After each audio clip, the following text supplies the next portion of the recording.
Hey, brother. Um, I've been trying to think of how to write it all down or how to share with you. So, start. You asked for some numbers, and we can do that. And I would be quite satisfied with proving my point or something, but that's really beside the issue. And I think what you were asking about was what percentage of the police is racist or whatever. And I don't know.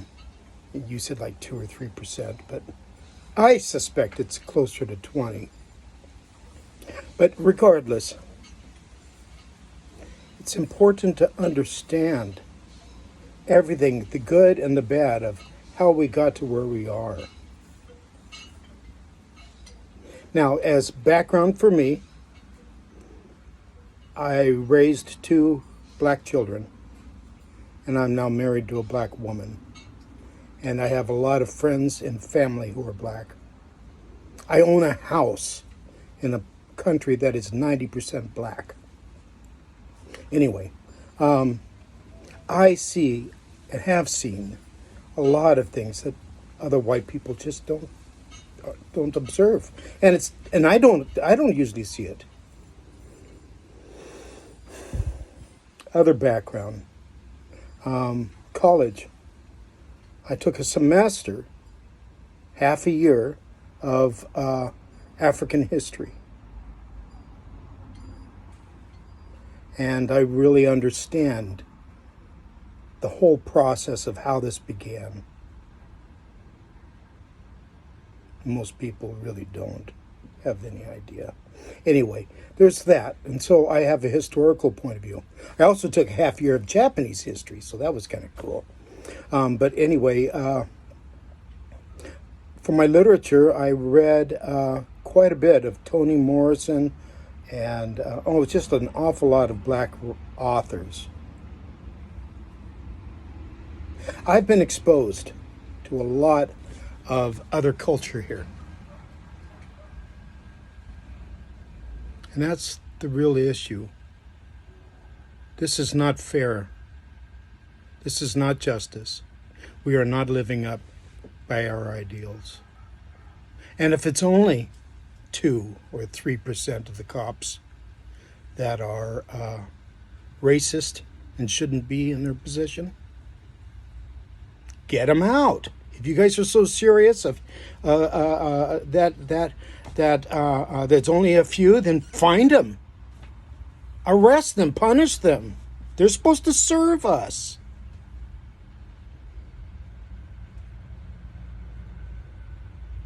I know a lot of black parents who are scared every day that their child is not going to come home.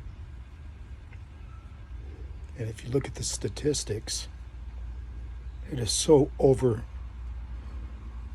the top. Hardly any black kid can get by without anything, or you can be completely innocent. I have a friend who's his friend was black at a coming out of a basketball deal. He was in a crowd of people. He was just walking by, and he was walking home from work. Crowd of people coming out of the Moda Center, and the light turned red while they were in the intersection. And out of that crowd, they picked him and arrested him.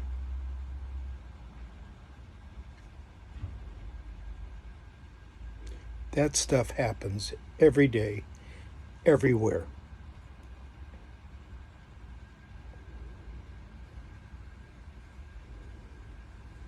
There's great injustice in this country. And talking about, well, they deserved it. And that's a whole nother thing.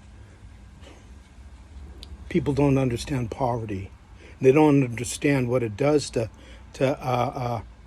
people stuck inside a city and not be able to get jobs, and their kids can't get jobs. And the only money available is dealing drugs or stealing. So it's more of where you were born on whether or not you succeed. because there's lots of places in this country, if you're born there, you're going to go to jail. Your life is going to go a certain path. And the debt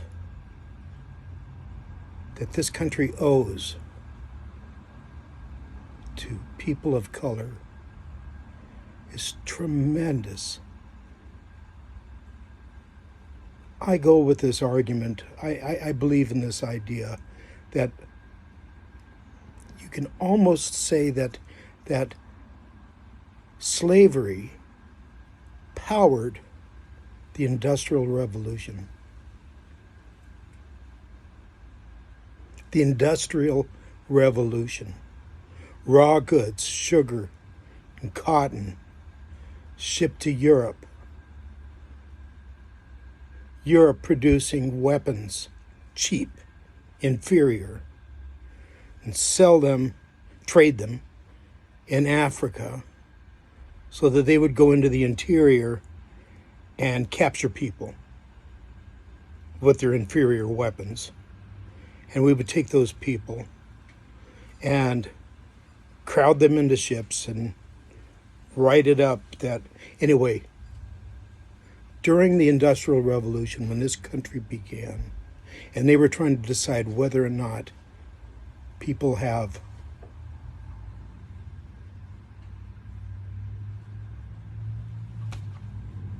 whether or not they're human beings.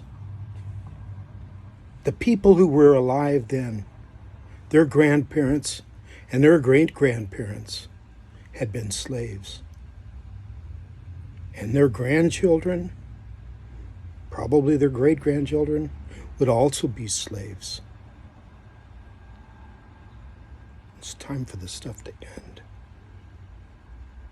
It shouldn't be in any way that we run our laws. It shouldn't be in any way that we run our taxes and our income. Everyone should have a fair chance to be whatever it is God made them to be. And if somebody in this country is not being treated fairly,